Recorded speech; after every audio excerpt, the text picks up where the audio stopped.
2 ഒറ്റയാന്മാരും 18 ആനകളുടെ കൂട്ടവുമാണ് ഈ മേഖലയിലുള്ളത്. ഇന്നലെ 3 സ്ഥലങ്ങളിലായാണ് ഒറ്റയാന്മാരും ആനക്കൂട്ടവും ജനവാസ മേഖലയിലെത്തിയത്. പുലർച്ചെ ചുരുളിക്കൊമ്പൻ വാളയാർ ആറ്റുപതിയെ വിറപ്പിച്ചു.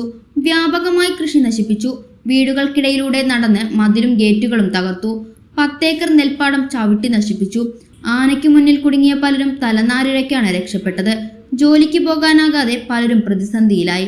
പുലർച്ചെ 4:30യോടെ പ്രദേശത്ത് നിലയുറപ്പിച്ച് അക്രമം വിതച്ച ചുരുളിക്കൊമ്പൻ രാവിലെ 8:30യോടെയാണ് ഉൾവനത്തിലേക്ക് പോയത്. കഴിഞ്ഞ ദിവസം മലമ്പുഴ ആറങ്ങോട്ടുകുളമ്പിൽ നിന്ന് ചുരുളിക്കൊമ്പനെ വനം വകുപ്പ് ഉൾവനത്തിലേക്ക് തുരുത്തിയെങ്കിലും ഇത് വീണ്ടും കഞ്ചിക്കോട് വനത്തിലൂടെയാണ് ജനവാസ മേഖലയിലെത്തിയത്.